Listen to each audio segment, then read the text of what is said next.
Survivors spawn in the basement hanging from a hook. Spam to get off the hook as fast as you can.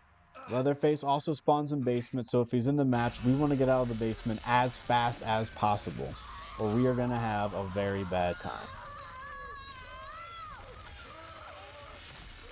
Worth trying. There are blue doors that, once unlocked, allow survivors to escape from the basement. To unlock these doors, we need a lockpick, which can be found in blue toolboxes located around the map. We can go slow on the toolbox, or we can spam it. Might fit in the door.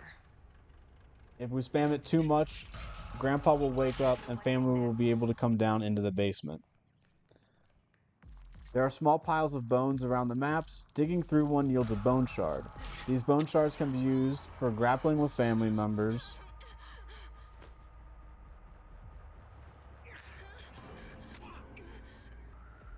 sneak attacking family members, stabbing Grandpa, removing traps, Okay, finally. silencing chickens,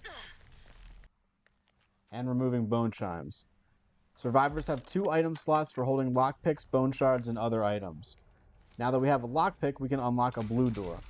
Locks are broken up into 3 sections. We need to move the needle around until it turns green and then keep it in that spot while we press the unlock button. We need to do this 3 times on each lock. Do not spam or your lockpick will break. And just like that, you're out of the basement.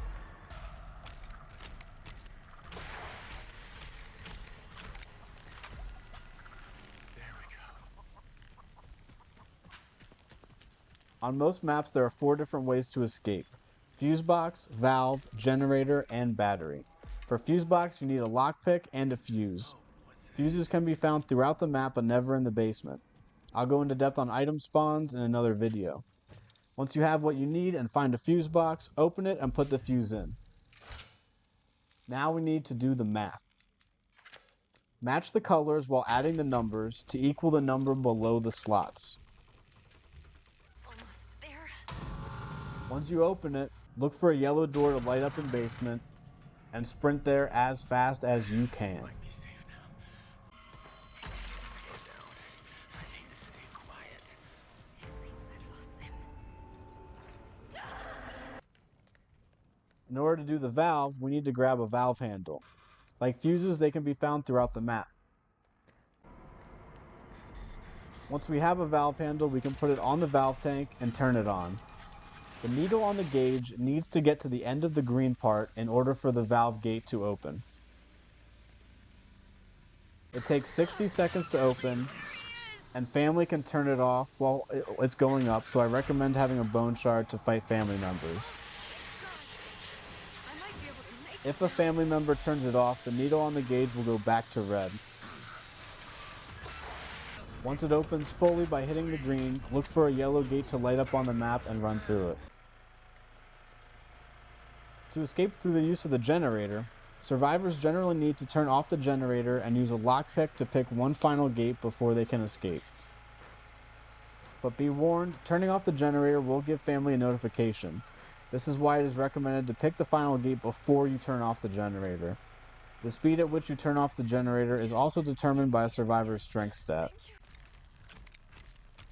Escaping through battery is a very similar process, the only difference being that car battery utilizes proficiency to determine how fast someone can turn it off instead of strength. Which exit is more beneficial ultimately is decided by what survivor you play as.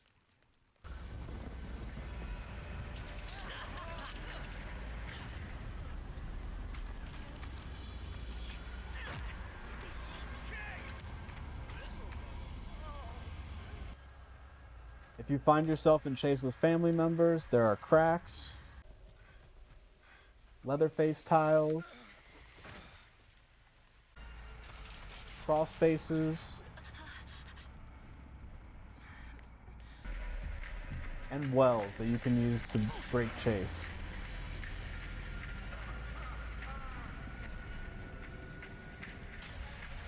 There There are also doors on the maps that you can use to slow down and door slam family members, which will stun them for a few seconds. Occasionally, some maps have windows that victims can jump out, but this is very dangerous as it will do a lot of damage if you don't have a character with high toughness. If this happens, you may find yourself needing health. There are two types of health potions in the game. Big heals heal 44.4 HP, and small heals heal 27.5 HP. Health potions can be found all around the map, including basement and around exits. These heals take up an item slot, and once used, heal pack lost HP. Even still, if you find your health dropping to 0 due to bleeding out, you can pick yourself up off the ground once per game. After a short automatic recovery period, you will pick yourself up with low health. The next time you bleed out, it is over. You will be killed. Be careful on your first bleed out as well, for if a family member is close by, they can pick you up while you're bleeding and recovering, and they can kill you instantly.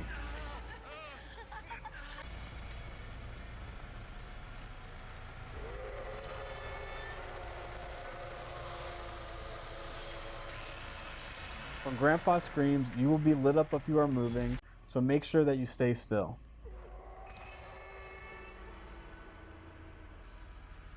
If family keeps feeding Grandpa, he will gain levels from 1 to 5. The higher the level Grandpa is, the more often he screams and reveals your aura. Too loud. The game warns you when he's about to scream, so when you see that warning pop up on the top of the screen, stand still to not reveal your aura. Once he's level 5, your aura will be revealed even when you're standing still.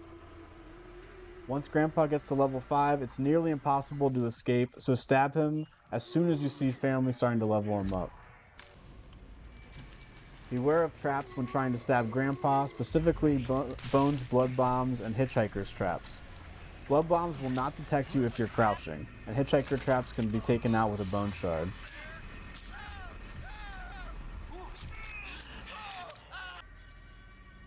In addition to these traps, Nancy has barbed wire traps for tracking cracks, crawl spaces, and some walkways.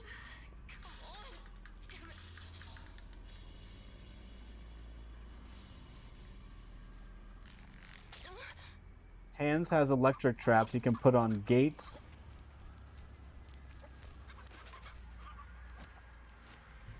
Leatherface tiles, and objectives. And Cook has padlocks, which add an extra, more difficult lock when getting through doors and gates.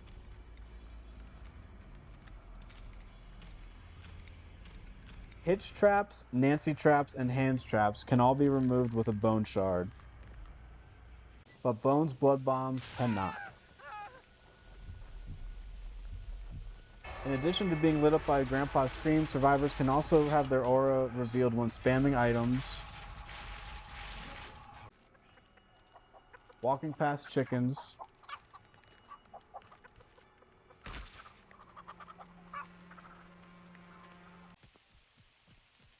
running through puddles, running through bone chimes, grappling family members,